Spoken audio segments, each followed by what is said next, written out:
He said it like he was asking for the salt. Starting next month, we'll just transfer everything directly from your account to mine. It'll be easier. I froze with the pot halfway off the burner. Steam hissed. The handle burned my palm. I set it down hard. Not loud, but firm. Marla didn't even look up. She stirred her coffee and said, "It just makes sense. Consolidating everything." I watched the spoon clink against her cup. She always used mine, never brought her own. I walked over, refilled both their mugs, topped mine off last. No one said, "Thank you." Evan took a sip and added, "You'll still have access. We're just trying to help." Help? This was their version of help. They sat at my table. In the house I kept standing. The kitchen I stocked. They used my coffee, my cream, my sugar. And they wanted my money next. I sat. The chair creaked slightly. My hands didn't shake, but I wrapped them around the mug to steady myself anyway. Evan picked at a scone. "The thing is, Mom, you've always been so good with numbers, but we've been thinking it's probably a lot to manage alone now." I raised an eyebrow, just slightly. Marla leaned in. "It's not a criticism. We know you're not young. We're just trying to take some pressure off." I nodded slowly. Took a sip. The coffee was bitter. I remembered the last time Evan asked me for something. Not long after his father died. Back then it was small, a few hundred here, 1,000 there, for the car. Then for Marla's business idea. Then the house down payment. Always framed as temporary. Nothing ever came back. I looked at Evan now. 43. Gray at the temples, but sharp. Quick to laugh in public. Good with stories. Always made others feel like they mattered until he didn't need them anymore. Marla checked her phone, then glanced up. "If we're going to do this, we'll need to stop by the bank this week. You'll just need to sign a few things," Evan added. "Nothing complicated." I smiled. Small, polite. Refilled their mugs again. The routine helped me breathe. We sat in silence while they drank. I noticed Evan had already folded the napkin I left out neatly, like he was preparing for a meeting. Marla had a folder in her bag. She hadn't opened it yet, but the edge of a printed form peeked out. They had come prepared. When the doorbell rang, they didn't move. I stood up, wiped my hands on the dish towel, and walked to the front door. Just the mail carrier. I signed, nodded, and came back. Evan stood. "We'll head out. Let's plan on Friday for the bank." I nodded again. Marla kissed my cheek, cold, dry. When the door shut behind them, I stayed in the kitchen. The smell of their cologne lingered. I opened the window. I poured out their cups, rinsed everything clean, stacked the dishes just so. Then I sat back down with my own mug. Still half full. Still hot. I didn't cry. I pulled the notepad from the drawer beside me, tore off a blank page, wrote one line: Friday, 10 a.m., bank. Then underlined it. I didn't write what I actually planned to do. I just folded the note and slid it under my coffee mug where it would wait. And when I lifted it again the next morning, I knew exactly where I'd start. I set the plates down harder than I meant to. They didn't notice. Evan scrolled on his phone. Marla was already seated, her napkin tucked neatly in her lap, waiting like she was at a restaurant. I brought out the roast mashed potatoes and a tray of roasted carrots. No one offered to help? No one had offered to bring anything either. Is this the same roast recipe as last time Marla asked, poking at it? "It's similar," I said. "It was a little dry then," she said, smiling, like that made it fine to say. Evan didn't look up. "Smells good, Mom," he mumbled already. Spooning food onto his plate, I sat across from them, hands folded. My stomach wasn't hungry anymore. Halfway through the meal, Marla frowned and pushed her carrots aside. "I wish you'd use less oil. We're trying to eat cleaner these days." She glanced at Evan, then added, "It's not a big deal. We don't expect you to do much. Just keep things simple for us." My jaw tensed, but I said nothing. I reached for the water pitcher, refilled their glasses, then mine. They ate quickly. No questions. No stories. No interest in anything outside their world. When Evan finally looked up, he said, "We'll need to look at your utility bills soon. We've been thinking we could just set all that to auto-pay under our account. Easier for everyone." For me, or for you, I didn't say that out loud. Instead, I nodded and asked if anyone wanted dessert. Marla shook her head. "We're skipping sugar." I cleared the plates while they sat. Evan was back on his phone. Marla scrolled through photos of someone's vacation on her tablet. When I returned to collect the glasses, she didn't move her hand. I had to reach around her. They didn't offer to help wash, didn't stack their dishes, didn't thank me. Just stood, grabbed their coats and said, "Great meal, Mom. Let's do this again next week."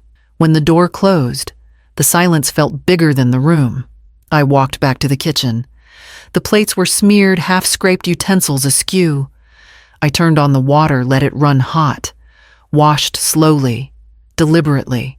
I didn't want to listen to music. Didn't want to distract myself. This wasn't about noise. It was about noticing. Noticing how no one brought a salad or a pie anymore.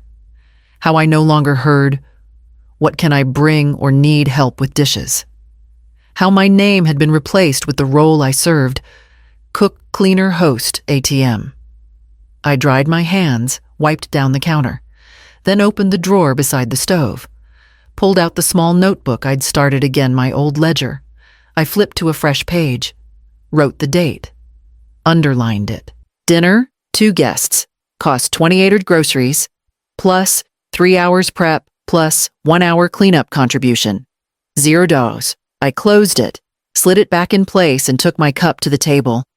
The roast had cooled on the counter untouched at one end. I sliced off the last piece, wrapped it for tomorrow. Then I looked over at the corner of the living room. The bag they'd left behind was still there. Marla's tablet charger, probably. I didn't move it. Let it sit. Let it remind me. The call came just after 9. I almost didn't answer. "Mrs. Brandt, this is Julie from Mason Federal. I'm calling about your delinquent personal loan." I frowned. "I don't have a loan with Mason Federal." A pause. Papers shuffled. "Well, the account is under Corliss Brandt. Taken out 6 months ago. A $5,000 personal line. You've missed 2 payments." I reached for a pen. "What's the account number?" She read it. I wrote it down tight and fast. "Where was it opened?" "Our branch in Ashridge." "Do you live there?" "No," I said. "I've never even been there." Another pause. She lowered her voice. "Mrs. Brandt, would you like me to send over the signed documents just to confirm I said yes?" Gave her my email. 15 minutes later, the scan arrived. I opened it. Saw my name typed, my address, my social security number, and a signature that looked just close enough to mine. But it wasn't.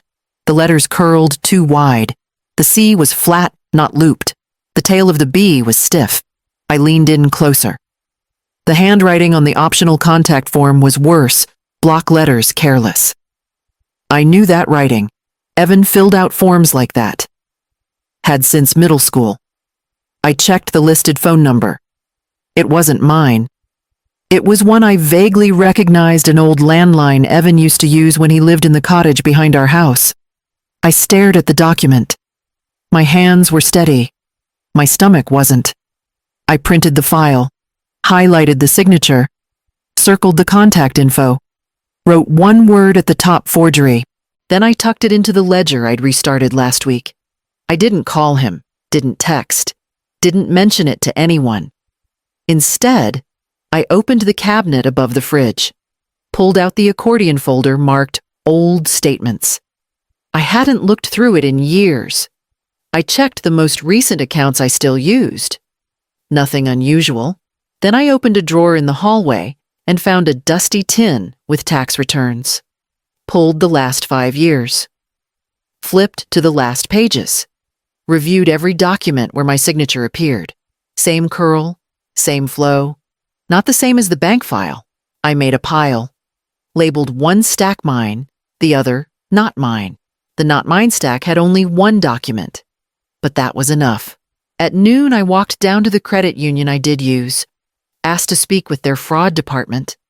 The woman behind the glass asked if I'd ever given anyone power of attorney. I said no. She nodded, typed something into her system, and gave me a brochure. Just in case, she said. It happens more than you think. I walked home slowly. The folder under my arm felt heavier than it was.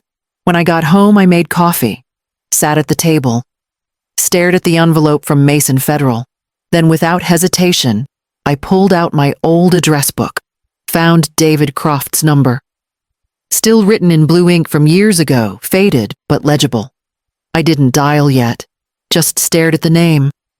Thought about Evan's hand on that form. The way his E always dipped too low. I pressed the notebook shut and stood up. The mail hadn't come yet. I stepped outside to check. Pulled the box open. Inside, I found an envelope addressed to me from the Department of Utilities. But the return address didn't match my house. I found out from Facebook. Not a call, not a message. Just a photo. Marla stood next to my late husband's sister, both holding plates stacked with ribs and coleslaw. Evan stood behind them, laughing. Someone had set up a tent in the backyard. Balloons in red and gold, tables with checkered cloths, dozens of people I knew, some I'd fed for years. The caption read, "Only family, nothing better." I stared at it for a long time. The photo had been posted 2 hours earlier. The timestamp put it around dinner. No one had said a word to me. I scrolled through the rest.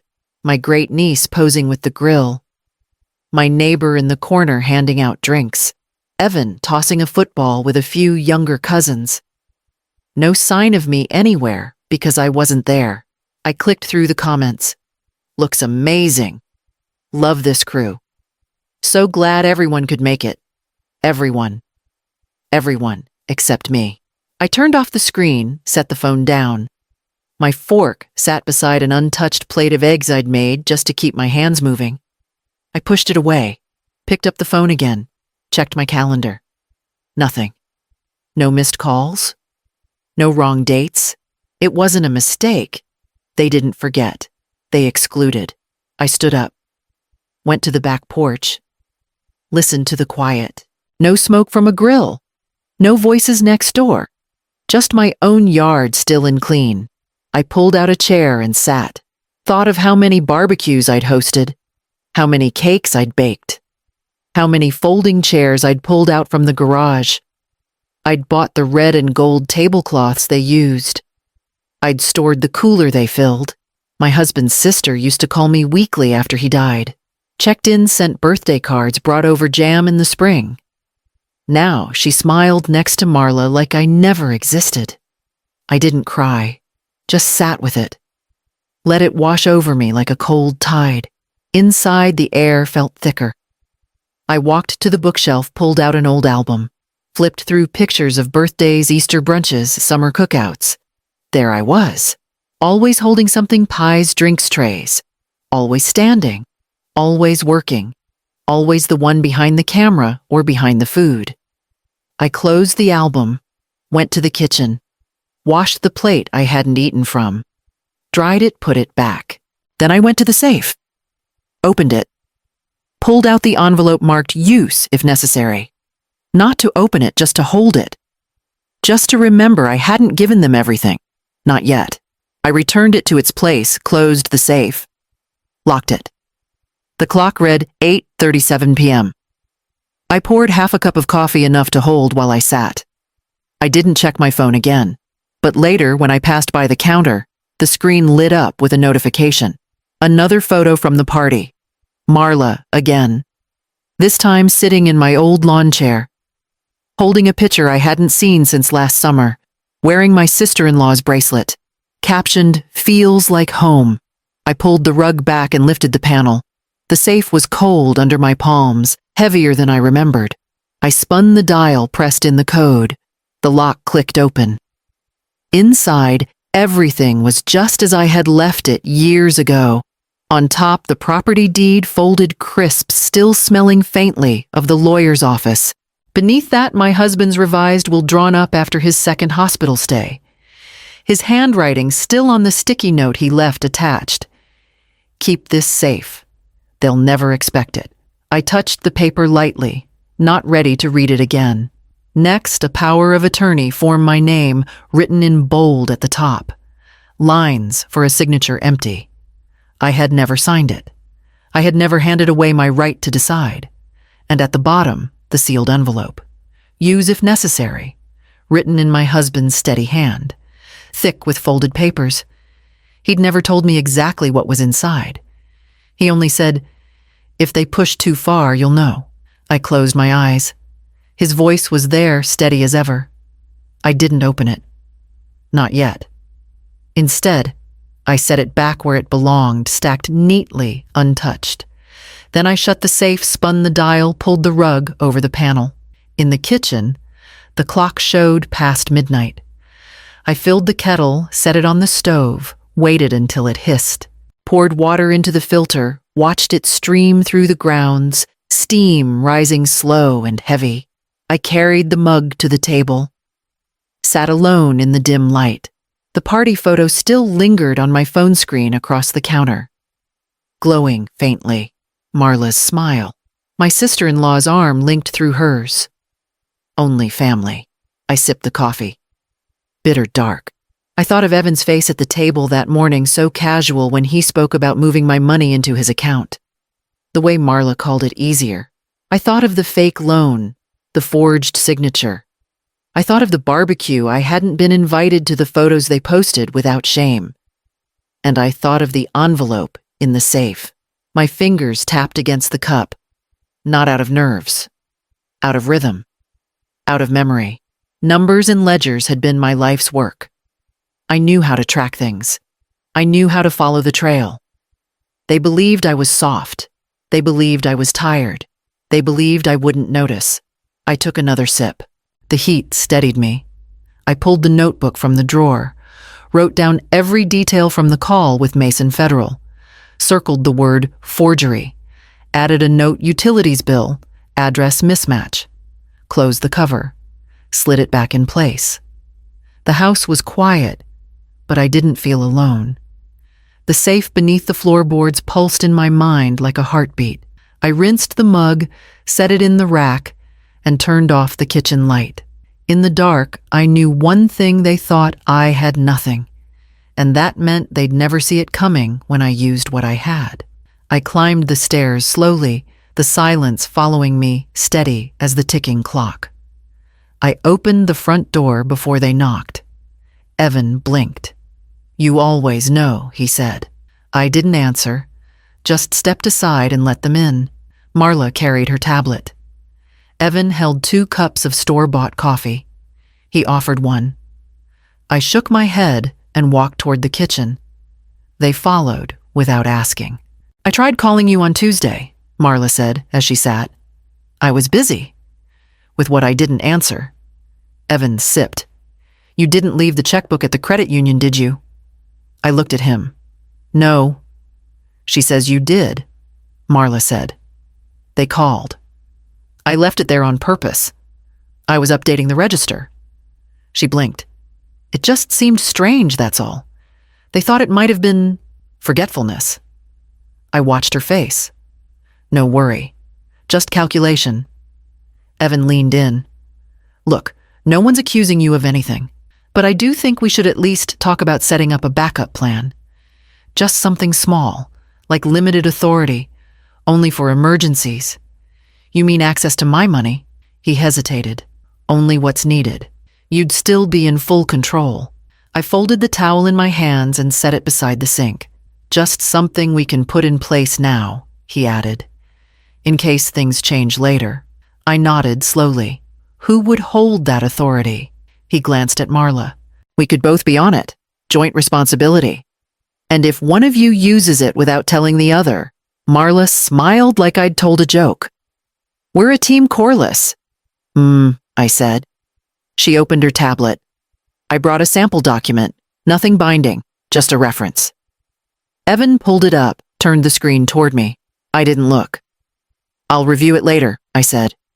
Evan sat back, lips pressed. "We're just trying to help?" I nodded. "Of course." He finished his coffee, stood, and dumped the empty cup in my trash. Marla closed her tablet. "Same time next week," she asked. "Fine." They left without hugging me. They never did anymore. I stood in the doorway and watched their car pull out. Marla drove. She always did. Inside, I opened the drawer by the fridge, pulled out my notebook. Today's meeting. Documented claim. I forgot checkbook reality left for register update. Proposal limited financial authority. Intent establish legal control under guise of protection. I dated the entry, underlined it. Then I walked to my bedroom. Pulled out the folder David gave me last spring, back when we ran into each other at the store. I'd forgotten how many pamphlets he'd tucked inside Elder Financial Abuse Signature Protection Rights of Refusal. I bookmarked the section on preemptive revocation. Read it twice. That afternoon, I returned to the credit union. Asked for a certified copy of my current account agreements. The woman printed them without question. Back home, I made 2 calls. One to David, the other to the Department of Consumer Affairs. I didn't leave messages. Just listened to the tone. Felt the weight of those names in my contacts again. By evening, I had everything laid out in front of me. Notes, agreements, pamphlets, the forged loan printout. I started a new folder. Labeled it clearly if challenged. Open immediately, I slipped it into the safe. Not far from the envelope my husband left me. Then I brewed a fresh cup, sat by the window, watched the street. A delivery van pulled up across the road. Marla stepped out, opened her trunk, pulled out a new standing lamp, smiled as 2 movers carried it toward her porch. Not their house, mine. I dialed Melanie first, my niece. 3 rings, then voicemail. "Hi, honey, it's Aunt Corliss. Just calling to catch up. Call me when you get a minute." I hung up. Waited. An hour later, I tried Sharon, old friend from church. Straight to voicemail, I didn't leave one. Then I tried Edith. 1 ring, then nothing. I checked the line. Signal fine. Phone not muted. Nothing wrong on my end. I poured coffee, sat down, stared at the screen. Still no reply. I scrolled through the local feed. Photos from earlier that afternoon. Marla's Girls Brunch, hosted by Only Family. First picture. Marla at the head of the table holding a mimosa. Her caption, "Grateful for women who get it." Second picture. Melanie smiling, sitting 2 seats down, wearing the scarf I gave her last Christmas. Third, Sharon and Edith side by side raising glasses. All 3. There, with her.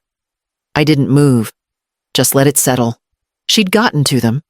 Maybe she didn't say much. Just enough. A few sighs. A few well-placed phrases. Corliss has been having a tough time. She's getting forgetful. We're just trying to protect her. They didn't even need to believe it fully. Just enough to feel like silence was kindness. I closed the phone, turned it face down. I stood, walked to the back door, stepped outside. Cold air, quiet wind. I swept the porch. No reason, just something to do. The motion calmed me. Then I went back in, opened the drawer, pulled out my legal pad. 3 unanswered calls. Melanie, Sharon, Edith brunch photos. Timestamp 11:52 a.m. conclusion coordination. Not coincidence, I underlined it twice. They wanted me alone. That was fine. People plan differently when they think you have no one. I made tea, no coffee. Still coffee. Hot. Strong, no sugar. Then I sat at the table, stared at the envelope in my notebook. Labeled from earlier that week, if challenged. Open immediately. I opened it. Checked the contents. Printout of the forged loan statement from Mason Federal Draft, letter to state banking regulators. Photocopy of the notarized will draft of a revocation of shared authority. I added the brunch photo. Printed from my phone. Folded it inside. They thought I was standing still. but I was documenting everything. I picked up the phone one more time. This time I didn't call anyone familiar. I dialed David. No voicemail. He picked up on the third ring. "Corliss," he said. "You okay?" "I need to ask a few questions," I said. "About proactive legal control and about weaponized narratives." He didn't pause. "You've got something going on. They think I don't." "I'm listening," he said. I reached for the file beside me, flipped it open. Read him the first detail, then the second, then the third. By the time I was done, he said, "They're building a box around you." Quietly. "I know." He hesitated. "We can build faster." I closed the file, sat back. "Then let's start." I could hear him grabbing a pen. We set a time. The next afternoon. No paper trail, no digital calendar. He told me what to gather. I already had it. I dropped the file. Papers scattered across the floor. A hand reached down before I did. Still sorting the world one folder at a time, I looked up. David Croft. Older, grayer, same steady voice. He wore the same style jacket he did 20 years ago, when we both ran audits at Glenner and Fisk. "Didn't think you read fiction," I said. He handed back my printouts. "I don't. Just picking something up for my nephew." He held up a paperback.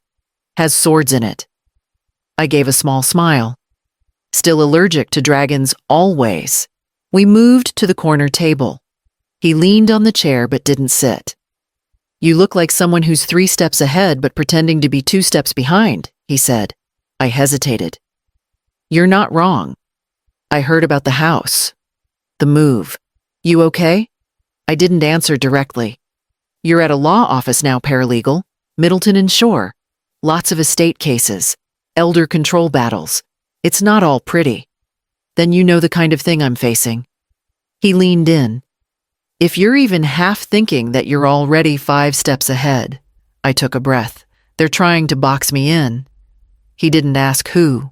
Didn't need to. "Joint financial control," he said. I nodded. "They're pushing it as concern." He scoffed. "Concern is a tactic now." I pulled the loan printout from my file, slid it across the table. He scanned it. Focused. Then looked up. "You didn't sign this." "No." He flipped the page. "This is Evan's print." I said nothing. I didn't need to confirm it. We both knew. He pushed the page back to me. "What do you want to do?" "Nothing yet. Not loud. I just want you to know. In case." He nodded. "Start documenting. Dates. Times. Who said what. Screenshots. Physical files if you can." I already started. He smiled faintly. "Of course you did." A librarian passed. We lowered our voices. "If you ever need someone who knows where the wires are buried," David said, "call me." I folded the loan form. "What about legal standing?" "As of now, they've got talk. But you've got structure. Don't give them signatures. Don't give them patterns. Keep them guessing. They think I'm unraveling. Let them." He leaned closer. "But keep receipts. And keep the will somewhere they don't know exists." I tapped my folder. "Done." He stood. "I've got to run. But here." He handed me a card, his personal number on the back. "Don't leave this lying around." "I won't." He looked me in the eye before walking away. "Don't wait until they corner you, Corliss. Hit first, quietly." I watched him go. Then I walked to the copier near the archive room, made 2 copies of the forged loan form. One went in the folder labeled "If Challenged." The second I mailed to myself. Sealed, stamped return address mine. A time-stamped record that couldn't be denied later. At home, I slipped the new editions into the safe. Then I brewed coffee and opened my ledger. Under today's date, I wrote "Contact with DK established." Verified match on handwriting. Advice noted. I closed the book. I signed the papers before breakfast. The lawyer sent them overnight, just as promised. 6 pages, clean, titled "Property Transfer and Trust Formation, Brandt Holdings, LLC." I'd already read them 3 times, knew every clause. Every loophole closed. Every what if sealed tight. I didn't ask Evan. I didn't tell Marla. I slid my pen across the line and wrote my name slowly. Clear, unshaking. I dated it. Folded the pages. Tucked them into the manila envelope labeled executed copy. I walked to the safe. Turned the dial. Slid the envelope between my husband's will and the forged loan form. Shut the door. Spun the dial until it locked. The house was no longer under my name. It belonged to a company I controlled, a company they didn't even know existed. I brewed coffee, waited for it to finish. Took out the second copy of the same contract, the blank one.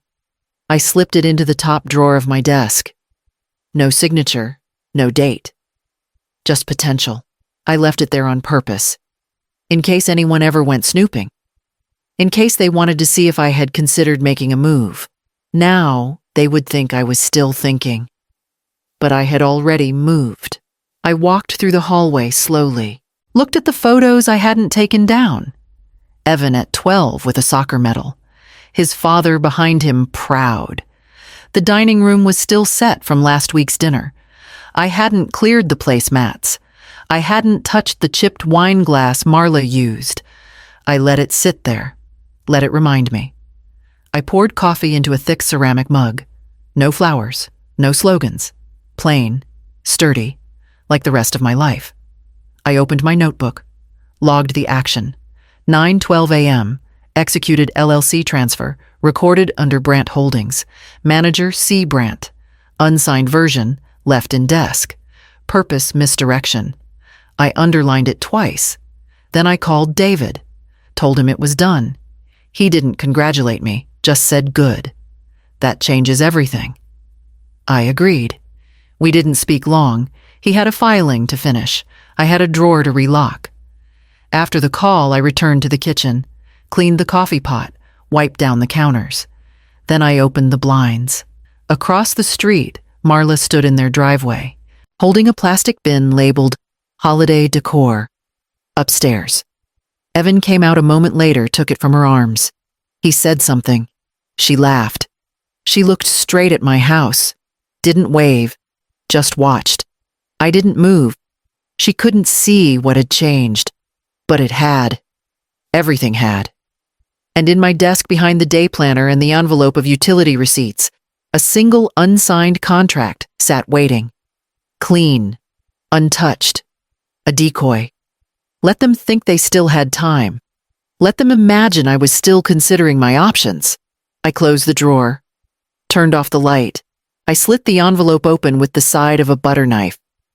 Plain white, no markings on the front, except my name typed no handwriting. The kind of envelope they hope you'll mistake for junk. Inside a folded sheet, then another. Thin official, faint smell of toner. Quarterly statement. Sentinel retirement. Holdings account. Holder Corliss Brandt, balance as of Q2, 182,04476. I stared at the number. Untouched. Exactly where I left it. Marla told me last year that the fund had closed. Said the company merged and small dormant accounts had been cleared or moved into a general pool. She offered to help find the paperwork. Even suggested they reinvest for me into something more current. I hadn't pushed back. Just nodded, let it pass. Now here it was. Every penny. Still mine. Still separate. Still alive. I flipped to the back page. No withdrawals. No authorizations. No signatures added. Just me. I carried the statement to the table. Sat. Let it sit there in the morning light. My fingers ran across the top edge. I didn't smile much these days, but I smiled then. I logged into the secure portal, the one I hadn't touched in 2 years. My old password still worked. 2-factor authentication. Verified. I clicked transfer. Opened my side account at Green River Credit Union. Labeled under an alias I created before Evan graduated college, when I still believed in backup plans no one would ever need. Transfer complete $182,000. I logged out. Cleared the browser. Printed a confirmation copy. filed it under private holdings, discretionary. Then I called Sentinel. A real person picked up. I asked them to remove paper statements going forward. Email only. Encrypted. No one else needed to see that envelope again. By noon, it was like it never happened. Except it had. And it changed everything. I packed the original statement in a plain manila folder and stored it with the LLC paperwork. Not in the safe. In the crawl space. A spot only I had the key for. In the background, my phone buzzed. A text from Evan. We're dropping by later. Marla wants to show you something. No request, just a statement. Like always. I didn't reply. Instead, I brewed another cup. Sat back down. Looked out the window. Across the street, Marla stood with a clipboard, talking to a man in a maintenance vest. He pointed toward my fence. She nodded, scribbled something. I sipped my coffee. Let them think I had nothing left. Let them calculate their plans around zero. They never asked what was in the envelopes they didn't open. Never checked what didn't scream for attention. They forgot what quiet protects. I stood, washed the mug, dried it. Then I took the unsigned copy of the LLC contract from the drawer, folded it once, and tucked it behind an old calendar in the hallway closet. Let them find it one day. Let them think it was the only one. The real power sat beneath their feet, and they hadn't even knocked yet. I parked 3 blocks away, walked the rest. No reason to be seen pulling up front. David was already there, leaning against the pillar by the south entrance folder, under his arm coat, zipped halfway up. He nodded once when he saw me. Didn't wave. We didn't hug. Just walked side by side down the block like 2 people who had shared a long job and no longer needed words for updates. At the corner, he passed me the folder. No ceremony. Everything's in there, he said. Stamped, signed, recorded. I didn't open it. Just held it like any other errand folder. Brown. Thick. Ordinary. We crossed to the cafe 2 blocks down. He held the door. I ordered for both of us. 2 coffees, no cream, no sugar. We sat in the corner by the window. No one looked twice. People typed, whispered, stirred milk. The barista called out names like confessions. David leaned in. You now have a full revocation of any former financial access forms. Your accounts are isolated. No one can speak on your behalf even if they try to bluff it. I nodded. And the power of attorney Evan slipped into your tax file last year. Gone. Voided. Legally dead. I finally smiled. Just a flicker. How did you find it? Filed under his wife's maiden name. Sloppy. I took out a pen, made a small note on the edge of a napkin. Check storage drawer in sunroom scan for others. David kept his eyes on the street outside. You're quiet. I've had practice. He gave a low chuckle. We could have used you on the fraud team back in the day. I sipped my coffee. The folder stayed between us untouched. He reached into his coat, slid 1 more paper onto the table. Closing certificate from the joint account. Marla's name came off last Thursday. She just hasn't found out yet. She will. And when she does, she'll talk first. Panic second. And Evan. I tapped the edge of the cup. He doesn't think I'm capable of this. Good. We didn't talk after that. Just watched the rain start. People moved faster on the sidewalk. A woman in a red coat dropped her umbrella and didn't pick it up. When the cups were empty, David stood first. I followed. At the corner, he paused. This is the part where you stay boring. Invisible. Let the silence do the lifting. I nodded. I've been boring my whole life. He smiled. That's what makes you dangerous now. He walked off toward the east lot.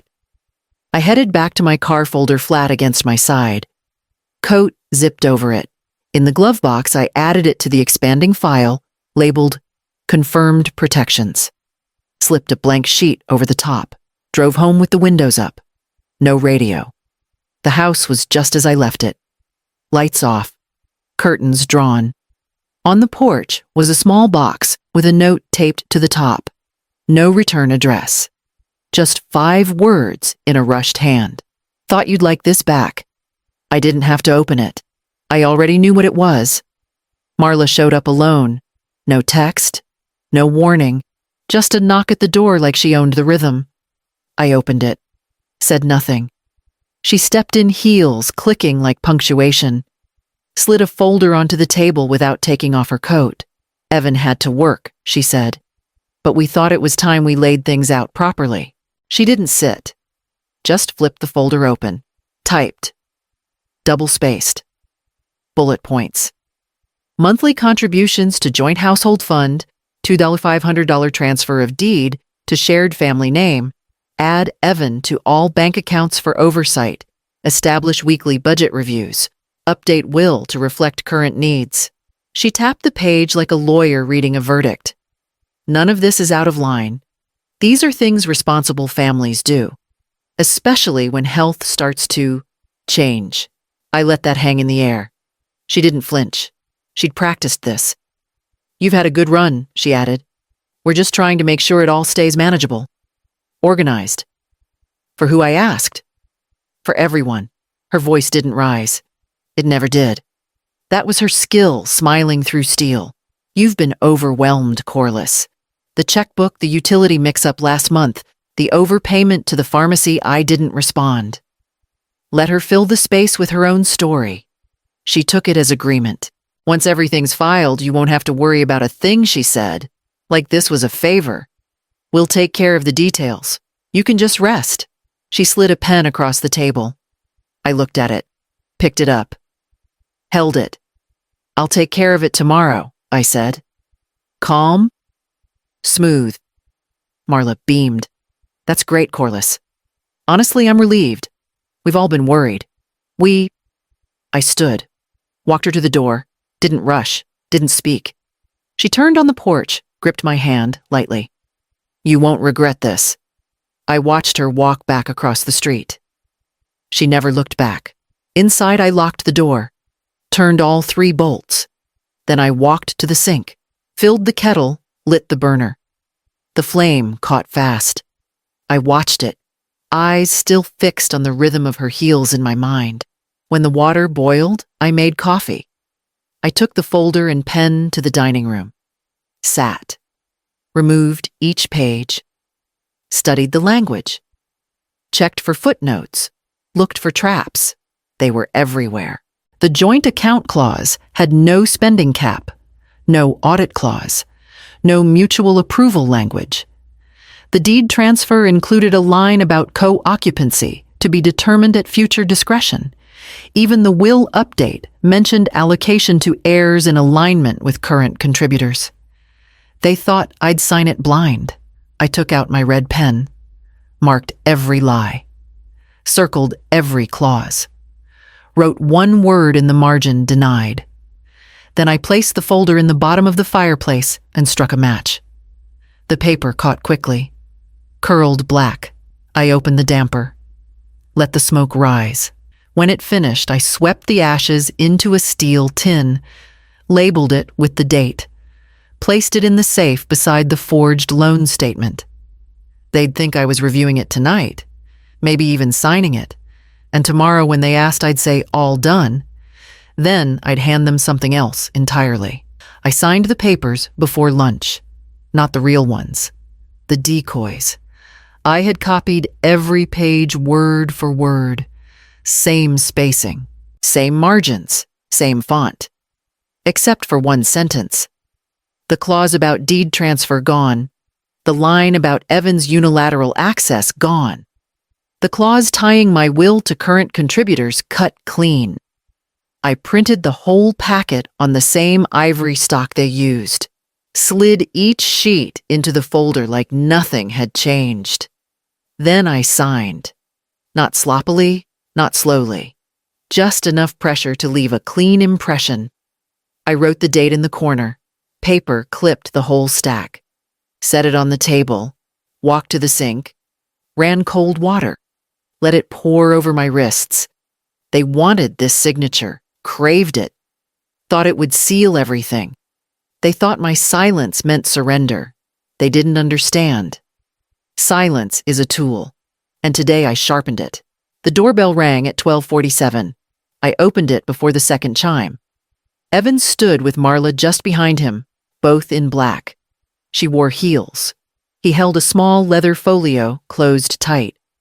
I handed him the folder. No ceremony. He blinked. "You done?" I said.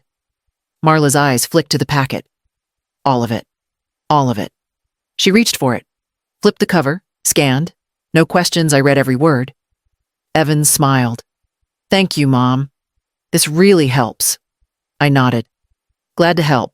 They didn't sit. Didn't ask to. They got what they came for. Evan tucked the folder into his folio like it was priceless. They thanked me again. Smiles. Soft tones. The rehearsed kind. Then they left. I watched them cross the street. Saw Marla pull the packet out again before they reached the porch. She turned the pages. I saw her lips move, counting, but not reading, not yet. She'd get to it later, probably at the kitchen table. She'd pour a drink, read each line again, feel certain she'd won. That was fine. I closed the door, locked it, turned off the porch light. Back in the kitchen, I took out the real version, the one with their trap intact. Still unsigned, still untouched. I shredded it page by page. Slow, steady. Then I sat at the table and opened my notebook. Entry 13, delivered decoy packet. Signature valid. Legal content altered. Omitted clauses. Property deed language joint account rights. Will modification outcome, public satisfaction, private insulation. I closed the notebook, filed it, poured myself coffee, let it sit hot. The phone rang once. I ignored it. Another ring. Still ignored. On the third, I picked up. Evan's voice. "Hey, quick question. One page looks different. There's a line I cut him off." "It's all in there, Evan. You said you trusted me." A beat of silence. "Right," he said. "Of course. Just double-checking. You know legally. Everything I signed is exactly what needed signing." I hung up. Then I unplugged the phone. Across the street, lights flicked on in their upstairs window. Two shadows leaned over the table. I poured the coffee. Sat back. Let them read. I opened the curtains to find strangers in my yard. Tables unfolded across the grass. Coolers dumped. A grill smoking before I even stepped outside. Marla waved at me like it was planned. Surprise Corliss. Just a little get-together. Family and close friends. I hadn't invited anyone. Evan tapped a glass with a fork. "Everyone, let's raise one to Mom." She finally agreed to let us handle things for her. Everything's in good hands now. A cheer went up.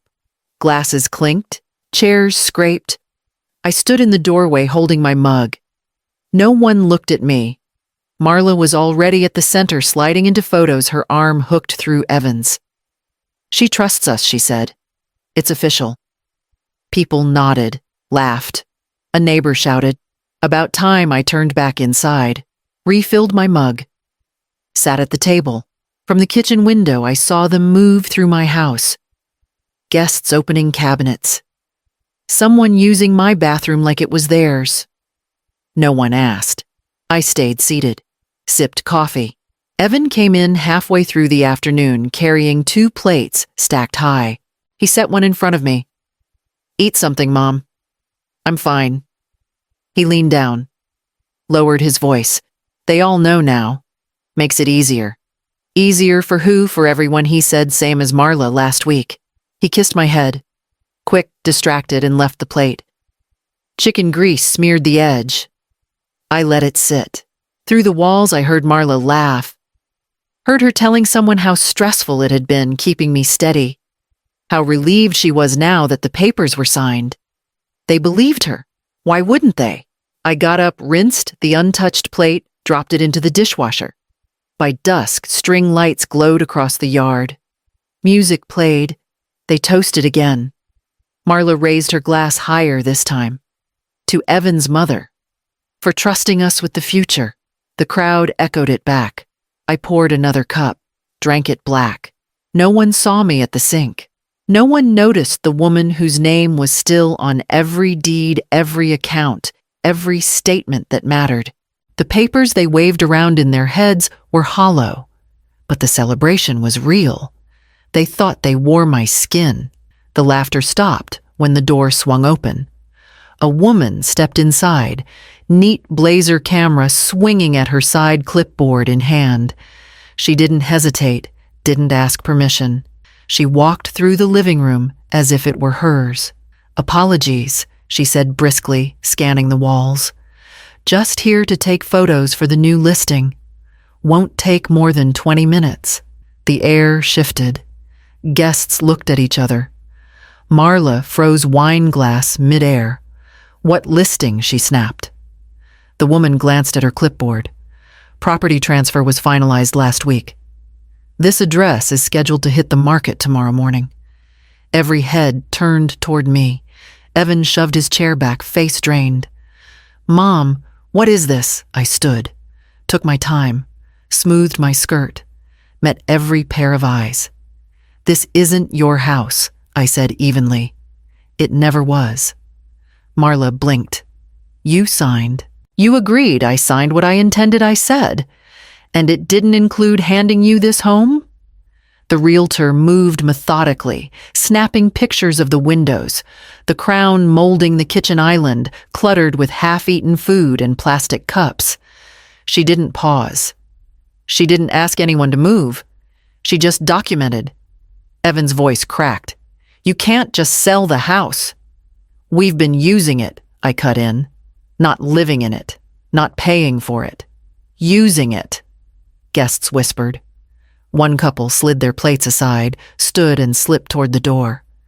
The backyard chatter had gone silent. Marla recovered, first straightening her spine. "This is a stunt. You're confused. No realtor would show up without." The realtor looked up, calm, professional. Keys came from the owner. Paperwork came from the LLC manager. "That's all I need." Her eyes met mine briefly. Respect. Then back to work. Evan turned red. "Why would you do this to us?" "Because you tried to do it to me," I said. "And I'm finished pretending." I walked to the window, pulled the curtain aside, let everyone see the sign being hammered into the lawn. "For sale," in bold red. Gasps circled the room. A woman set her drink down without finishing it. Marla shook her head. Words falling out sharp. "You're destroying family. You'll regret this." I stepped closer. Met her stare. "I don't live here anymore. And neither do you." The realtor clicked another photo. Flash against the wall. Evan swallowed hard, fists clenched at his sides. He had no words left, nothing to counter the truth standing in front of him with contracts already filed. Neighbors outside slowed as they walked by, glancing toward the sign, toward the open door, toward the silence inside. I stayed still, calm. Let them see. Let them all see. The realtor snapped her last shot, closed the folder, and gave me a small nod. "All set, Ms. Brandt. Listing goes live in the morning." I nodded back. She left. The room stayed quiet. I carried my mug to the sink, poured another coffee, and sat, while chairs scraped, whispers rose, and guests began to drift out one by one. No shouting, no explanations, just silence filling every corner of the house they thought was theirs. And outside, the realtor's sign caught the evening light as steady as a verdict. The truck pulled away, slow gears grinding boxes stacked in the back like stolen promises. No shouting, no slammed doors, no speeches. Just silence. Evan loaded most of it himself. Brought out lamps, a stereo, the framed prints Marla bought at discount stores, but displayed like originals. He didn't meet my eyes. Marla kept her chin high, carrying pillows in plastic bags, directing the movers with clipped instructions. She avoided the porch where I stood. She avoided my voice. They left the last box on the curb, miscellaneous, written in Marla's sharp script. A half-used candle, a chipped vase, one sneaker without its pair. Neighbors stood outside, some with coffee cups, some behind hedges watching the spectacle. Mrs. Taylor from 2 houses down shook her head. I caught her whisper to her husband. Took her long enough. No one spoke to me directly, but they knew. They'd heard. They saw the sign in the yard, the realtor's car last night, the way Evan and Marla couldn't smile their way through it anymore. Evan came up the steps once, hand in his pocket. He opened his mouth, closed it, then turned back to the truck. He didn't try again. Marla never looked back. She slid into the passenger seat, arms crossed, eyes forward like the road was the only thing left. The engine revved. The truck rolled down the street. By the stop sign, it turned left and disappeared. The yard was empty. I went inside. The rooms echoed. No plates on the counter. No coats on the hooks. No perfume clinging to the hallway. Just emptiness. I walked through each room, touched the walls, ran my hand over the bare dining table. I thought of the nights they laughed here, glasses raised over meals I cooked. Thought of the whispered comments about me sitting in the kitchen as if I couldn't hear. Thought of the way Marla once leaned across this same table and called me selfish with a smile. The space was clean now. I opened the windows, let fresh air sweep through. Watched the curtains lift like they'd been waiting. The silence wasn't heavy. It wasn't lonely. It was mine. In the living room, I found a coaster left behind, ringed with water stains. I picked it up, turned it in my hand, then dropped it in the trash. Upstairs, the guest room was stripped, mattress, bare carpet vacuumed, but still showing footprints. In the bathroom, a single tube of lipstick rolled in the drawer, Marla's shade. I dropped it in the trash, too. By evening, the house felt like it had exhaled. I brewed coffee, sat on the back steps with the mug warm in my hands. Across the street, Evan's house glowed, lights on blinds drawn tight. But my house was quiet. My house was mine, and tomorrow it would belong to someone else. I opened the folder. 3 tabs, each labeled, dated, sorted. I'd spent weeks compiling it. Quiet hours after midnight. Notes scribbled on receipts, phone logs, screenshots, old bank statements, fraud, identity theft, insurance misuse. I didn't dramatize. I documented. I closed the folder, slid it into an envelope, sealed it. Then I made the call. David answered on the second ring. Got it. It's done, I said. I dropped the envelope into his hand outside the courthouse. He opened it right there on the sidewalk, flipped through quickly, eyes scanning for key phrases. Perfect, he said. I'll draft the notices and send them today. Make it official. He nodded. It'll go to Evan, Marla, and the credit union. Certified. We'll request an internal review of all flagged transactions. I turned to leave. Corliss, he said, you sure you want to push this? They had no problem pushing me. That afternoon, 3 envelopes left the firm. Evan got his first. I watched from my window as he opened it near the mailbox, his head tilted, his body tensed. He read again, walked inside without looking up. An hour later, Marla stepped out, phone pressed to her ear, pacing. She kept walking in circles. The tone of her voice sharp, panicked, too fast to be casual. The next day, the credit union called me directly. A woman in compliance confirmed they'd begun a review. Quiet tone, careful language. Do you dispute the loan application dated February 8th, under your name? Yes. Did you sign that document? No. She paused. Thank you, Ms. Brandt. That's sufficient for now. By the end of the week, I received a letter confirming the account had been suspended. Pending investigation. Marla came to my house the next morning. No knocking, no calls. Just appeared at my front door with a folder in her hands and makeup smeared at the corners of her eyes. You don't have to do this, she said. I didn't respond. This ruins everything. Our reputation, our future. Evan's all ready. I stepped outside, closed the door behind me. I gave you 10 years, I said. You gave me forged documents, stolen credit, and silence when I needed support. She held out the folder. It's all reversed. Look, canceled forms, closed accounts. I'm not your cleanup crew. Her voice rose. We're family. No, I said. We're not. I turned, walked back inside. She didn't follow. An hour later, I got the email from David. Formal notice of investigation filed. Credit union has launched a fraud audit. Copies delivered to State Insurance Board. No emotion, no drama. Just black ink, white paper, and 3 names typed clean across the top. Evan Brandt, Marla Brandt. Account W1479-22. They wanted power. They got paperwork. The phone lit up. Evan's name. I let it ring. Second call. Third. By the 4th, I blocked the number. The silence after that was louder than his voice. Then the emails started. Subject lines stacked in bold. We need to talk. This isn't what you think. Please answer. I didn't open them. Moved each one to the folder marked evidence. By Friday, the house was still. The phone no longer buzzed. My inbox stayed quiet. But at 3 in the afternoon, a knock came at the door. Not Evan, not Marla. A man in uniform, sheriff's deputy, neutral face, clipboard in one hand, envelope in the other. Ms. Brandt. Yes. He handed me the envelope. Formal service of process. Notice of response required within 30 days. I nodded. Thank you. He tipped his hat, turned, and left. Just another errand. I closed the door, took the envelope to the table, opened it. Inside, Evan's attempt to file for guardianship.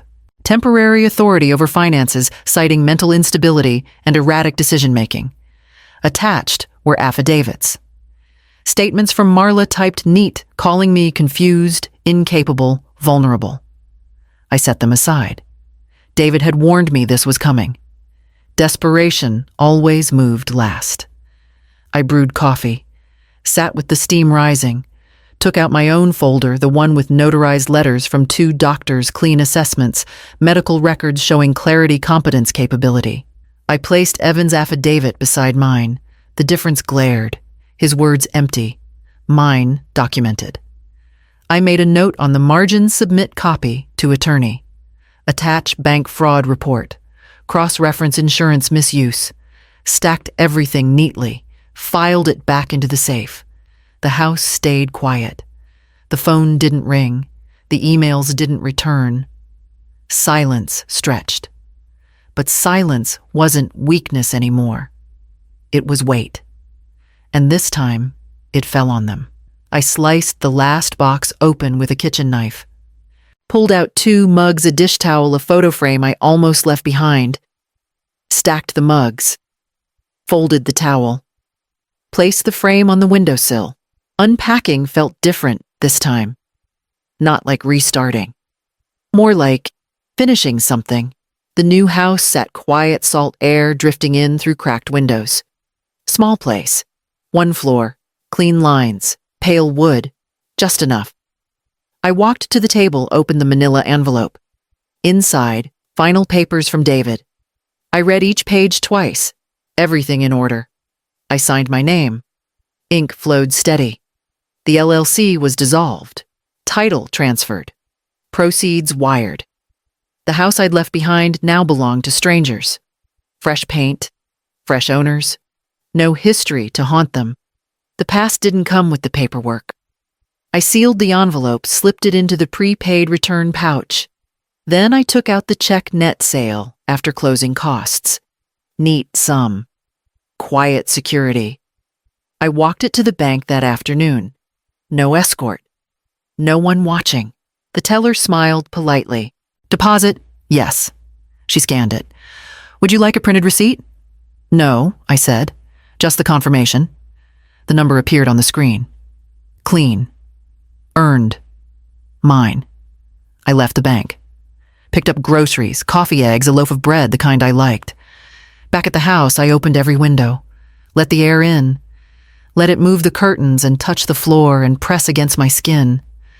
I brewed a cup. Sat at the kitchen table. No voices, no footsteps, no expectation of who would come through the door or what they'd want. Just steam rising from ceramic. I picked up the mug. White, plain, bought from a thrift store 2 streets over.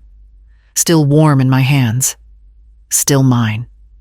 Across the street, a kid rode by on a bike. No phone, no headphones. Just movement. The sun dipped lower. The day folded itself gently. I looked around my little kitchen. Every drawer closed. Every cabinet filled only with what I chose to bring. No clutter. No false promises. No pieces of someone else's chaos. Just peace. And peace wasn't given. I took it back. I filled the kettle. Switched it on. Waited.